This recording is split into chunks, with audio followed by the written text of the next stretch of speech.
This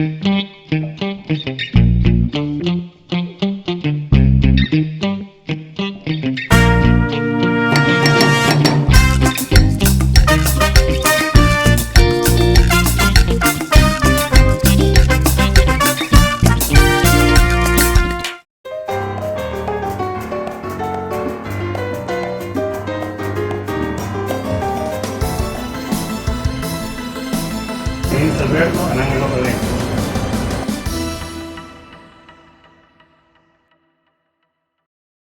Well, hello everyone. Welcome to another episode of Local Legends. I'm here with Alberto. How are you, Alberto? Good, really good.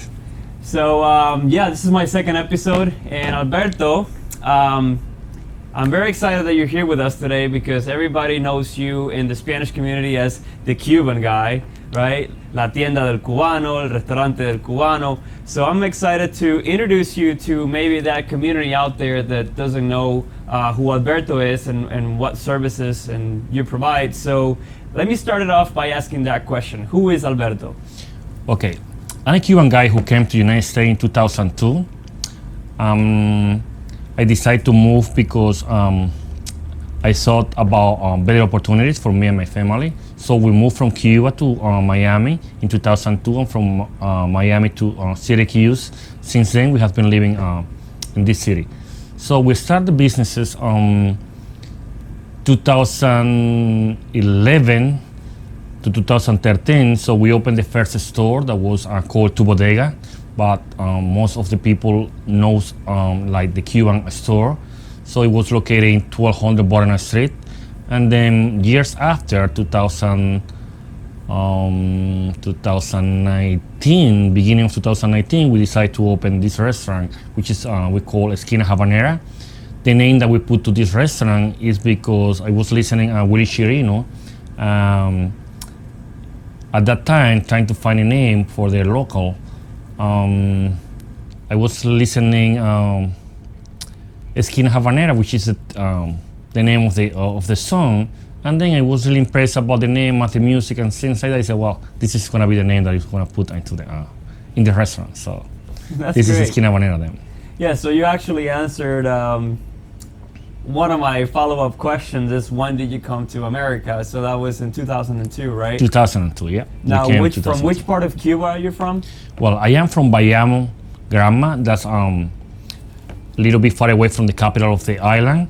So we call the Oriente of the island. So we are from there, me, and then at that time I came with the mother of my kids that was with me at the time. So we moved from the island to here to the United States in 2002. So yeah. Nice. Did you speak any English when you came to America? Oh, not really. We just some few words, things like that we could understand at the time, but not really. It was a little bit, of the hard time at the beginning. Yeah. Yeah. So did you leave any family behind? Yeah. When I left the island, we just came, the three of us at that time. So I left my parents, I left my grandparents, my two brothers, my nephews, cousins. Basically, everybody was left behind. Yeah. So Well, we start from beginning, from the zero. I can appreciate that because I'm an immigrant too, and I came and I had to leave my mom and pretty much my entire family to come here seeking a better life, right? Better future, yeah. A better future for our families. So that is very brave of you, Alberto. What were you doing in Cuba for a living? All right. Well, I was basically studying most of my time when I was living in Cuba. I left the island when I was about 26 years old, and I graduated from architect in 1999. So basically 3 years after I graduated as an architect, I moved to the United States. So basically I was studying until 1999, in the University of Oriente that was in Santiago de Cuba. That's basically like the second capital of the island. And from that time, I just worked for the government, let's say, for 3 years as an architect. Then when I moved here, everything was different. So I started everything from zero. So you went to school and you graduated as an architect and Yep. you worked for the government. How was the pay? Well, You would think about, right, you have a degree, you're an architect. Yeah, well, it's really tough to be a professional in Cuba. I can say about those years, the money that I was making was basically, let's say, about $20 to $25 a month. So at that time, it wasn't a bad payment, but if you consider what you were graduated for what you were making, really wasn't nothing. So $25 to $30 A month. Mm-hmm. That had to be tough. Yeah, really tough. Yeah. Fortunately for me, I left when I was 14 years old, so I didn't have to live through that, you know. But I can't imagine living off of $25 a month. That Yeah, it was really tough. It was really tough to get basically anything, right? Yeah, anything with it. So what was your first job here in America like? Well, when I came to the United States, I believe my first job was helping the church, like picking up furniture, clothes, donations, things like that. After that, I believe I went to that was like a bus company. Then at night, I was hired, me and another guy at the time, to clean the bus inside, you know, getting them ready for next day trips. After that, I went to Hilton Garden Inn Hotel, and I was working there for a maintenance. I was working for about 6 months or something like that, or a little bit longer. Then I found some friends at that time that they were working for a factory. They were making windows and doors. So they referred me. So I went to there, I applied, and I was hired. And I was working there for pretty while, like 9 years then. Wow. After I decided to start my own way Did you to the ever life. think about going back to school and becoming an architect here in America? There was a point that I was thinking about it, but it was a little bit tough at that time because I already had the family, I already had a property to take care about, and there were some little stuff that they were making a little bit hard for me to leave the stuff and going back to like study.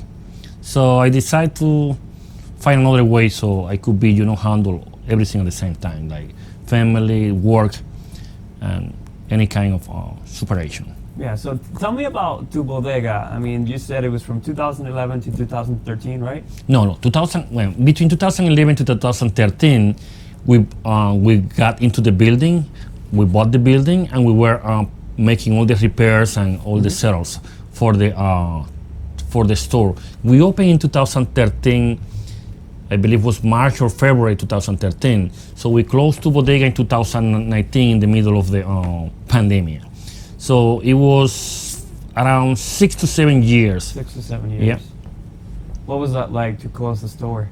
Well, it was really hard. It was really hard. There were so many staff at the same time, plus all the money that I had to borrow basically from that business to put into this one. Then the pandemic, so personal issues, and some other stuff that really hit me hard. So I had to decide either one. So we decided this one because it will affect less people than Tu Bodega. Yeah, so let's back up a little bit. That wasn't money out of your pocket. You borrowed money to start that business, correct? Yeah. I borrow money to start this business, and I borrow money to start this one. So most of the businesses, when you are a beginner and you don't have a background or a family or something like that, you got to borrow money from the bank, credit cards, some friends will help you out, and you got to work hard and you got to try to make it somehow. So that's impressive, Alberto, because I mean, most people just make excuses, right? And here you are, an immigrant with a family, and you started a business and you're still going, right? That one had to shut down, you opened the second one. Where did the idea of opening a restaurant come from? Well, when I was working in Tu Bodega, they were a little space that I was always thinking to open little like deli shop or like a, you know, kind of have food preparation there. But for some reason, I never did it. So with the time, I had seen the other restaurants were doing really well. And you know, the Spanish food also were doing really well, and I had a lot of customers also sometimes asking me, why you don't open something to eat, things like that. So all those reasons, they were like pushing me a little bit. So let's try to do something about it. So we decided to do it. We were from 2017, 2018, like cooking the idea and looking for the places. And then 2019, I was driving by this area, so I found this place that came out for sale. Yes, as soon as I said, I just called the owners and the people that they were in charge, and then we started our business. So by the end of 2019, everything was set up, and then we got into the building property, and then we started selling everything. So you for pretty the much restaurants. started this business right before the pandemic, right? Yeah, basically, we opened late October or beginning of November, and about 2 or 3 months after, then the whole pandemic started all over the world. So it was really tough. It was really tough. That's amazing. Now, what can you tell us about the growth throughout 2020? I mean, obviously, it was tough because of the pandemic. Have you seen a growth in the business since you started? Yeah. Well, it was a really huge hit right at the beginning when they start shooting all the places, and they sent to close all the salons and just take out and just some deliveries, and they start setting a lot of rules in order to keep open your doors. So it was really, really hard those days. We were really confused what we were gonna do, if we could make it or not. But with the times and everyone that was working here, we start thinking about how we'll make it. So somehow, with their hard job, with the hard work of them and everybody together, so we were putting some points, in place, and little by little, we were going through all those months that they were really, really, really hard for the business, for the restaurant business, and somehow we made it. I believe by the middle or basically late 2020, our business was growing up, little by little, until the day that we are pretty busy, pretty busy, and So we you're got open pretty 6 consistent days, 6 business. days a week, right? Yeah. Today is your only day off. to Yeah, do that's the everything, only right? day off, Day off, right. Yeah, so I gotta do a lot of stuff. I gotta buy some merchandise, take care about paper, take care about some other stuff. Basically we're open from Tuesday to Sundays from 11 to 7, 6 days a month. 6 days a week. 6 days a Yeah. week. Wow, that has to be tough, man. Yeah, That's it's really amazing. tough. And basically it's the same crew. So basically the same crew is working the 6 days a week. Yeah. And that, when you say your crew, you mean your family, right? Yeah, basically it's family. It's family really. I got my brother, I got my daughter, I got my girlfriend helping me out. Yeah, we got about 4 or 5. All the friends that come here to help me out. Yeah. That's amazing. Now, what can you tell me about the demographics? Like, you would think about you're providing unique food, Spanish food. You would think that 90% of your business, if not 100, will be all Hispanics. But many of the times that I've been in here, I find that there's also a lot of Americans that walk in for lunch. Let's say it's really, really, really, in the way I thought at the beginning, I thought a lot more of Spanish people will come. But honestly, right now, I believe I am about 65% Americans customers, and let's say about 35% is Spanish. I still having a good customers from Tu Bodega. Basically, a lot of Cuban people, they are still coming.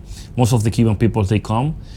But I'll say, most of the customers right now are from Syracuse areas, and either from surroundings. So I got people coming from Buffalo, Rochester, from another towns.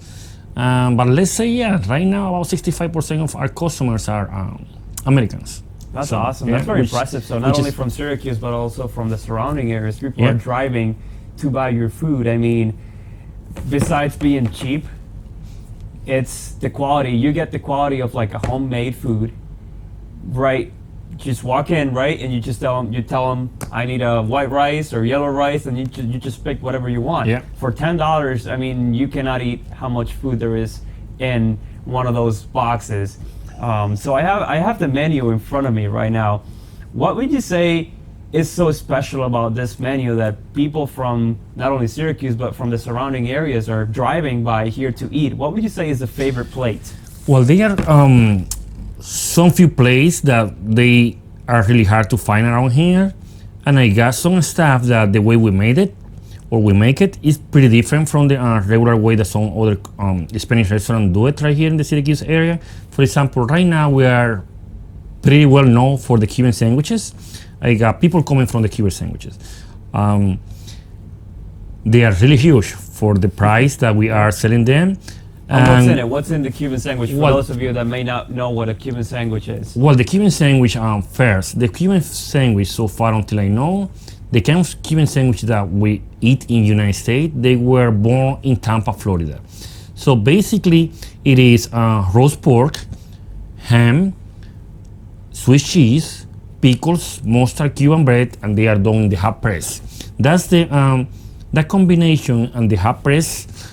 It makes the Cuban sandwich a little bit special. Well, we do it with the regular Cuban bread. We do it with the other stuff that they are designed. So we try to keep as close as we can to the original recipe. The other thing that we make right here is the ropa vieja. Also, we do the Cuban rice, the con gris. Some other Spanish populations, they do that kind of rice, but in different way. We add pork, so we enhance the flavor, right. And we do some other spices that it makes a little bit different. Making me hungry already. So yeah, those are some of the stuff. We do also a slow pork. We do the ropa vieja, like I said, which is the shredded beef. It's a way that we do we cook our beef. Pretty well known in the island. So we do all the place, but we use different seasonings than other restaurants, and we also we do it in the slow cook, so we try to get the meats pretty tender but with a lot of flavor on it.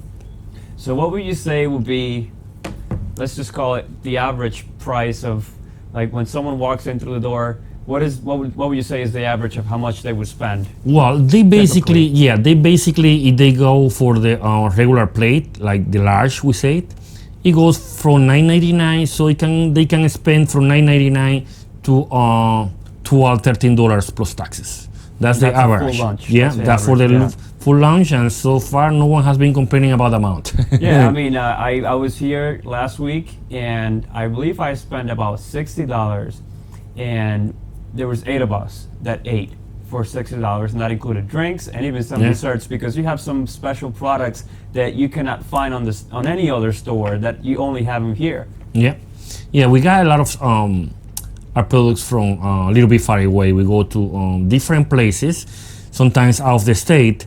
That's why it makes a little bit special our restaurants. So we try to go for stuff that they are really hard to find in the area, that they are really low for the Spanish population, and some people from the other kind of cultures they would like to try.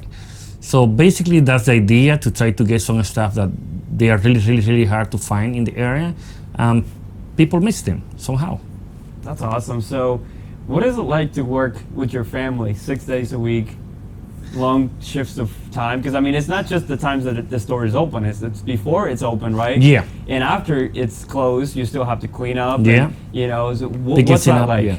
Well, I thought at the beginning it's gonna be a little bit harder, because by reference, I know sometimes family, when they are working together, they got some differences, and then sometimes they cannot work it out. Right. So, but for us, let's say it has been working out pretty well. Some days we got a little difference and a little bit strict with the qualities, with the job that we have to get done.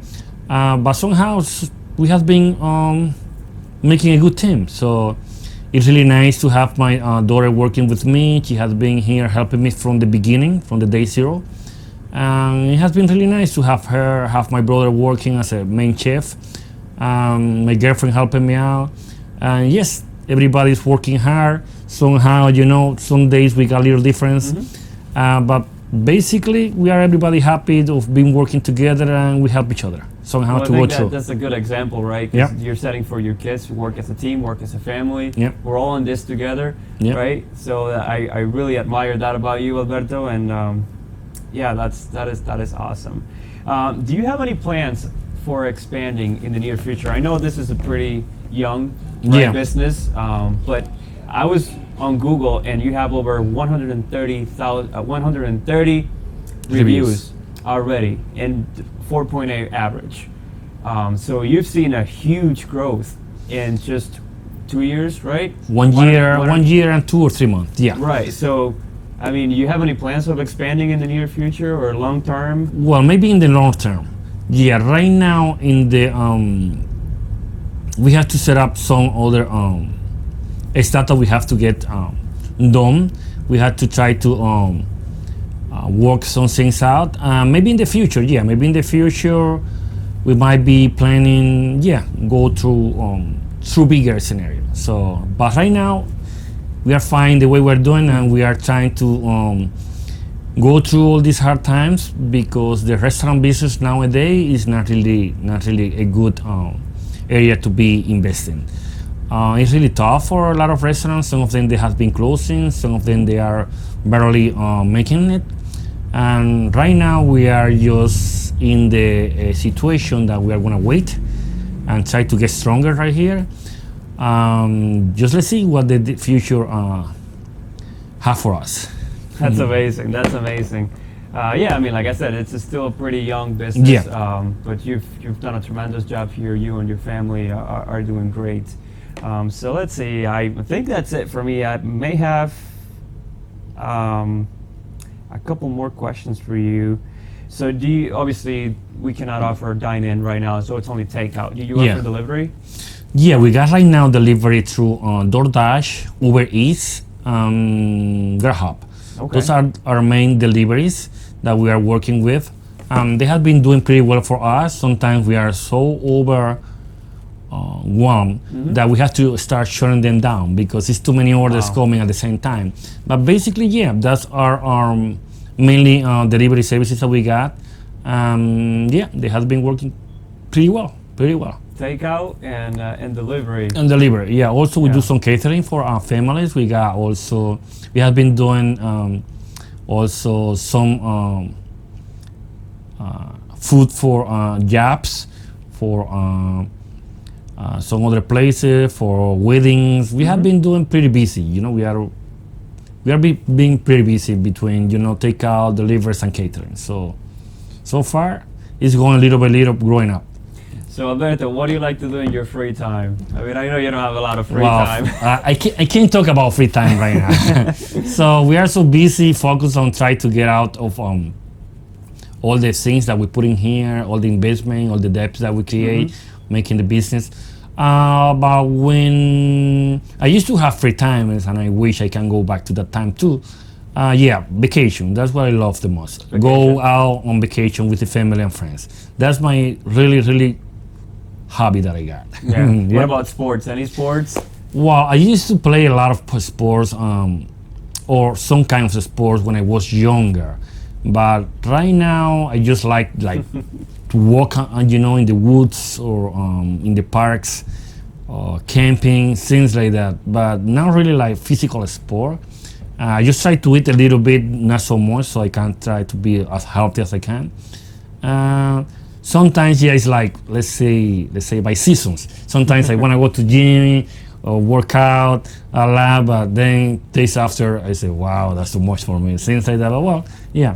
But what I really enjoy is just going out for vacation with my family, with my kids, with my son, my daughter, my couples, brother and family, friends. So that's the really time that I enjoy it when I got my free time. Well, you deserve it. I mean, your whole family works hard, 6 days a week. We need some time. So you definitely need some time to connect and have a vacation and enjoy some free time. So yeah, I don't have any more questions for you, Alberto. Thank you for being on the show. Thanks so much for inviting me, and I wish I could answer as much as I could your questions. So yeah, well, I truly wish you the best of luck with your business. I mean, it looks like you're doing really well, and I want you to get some more exposure, right, to the American community. So right now you say you're about 65% American, right? Yeah. Maybe we can bump that to 80%. Yeah, which I wish, because I appreciate the business that they have been giving me, and so far, yes, I'm so happy to have the all the things on that community, and we're still working forward to it. All right. So this was Ableman with Local Legends here with Alberto and Esquina Havanera. See you guys in the next episode. Thanks so much.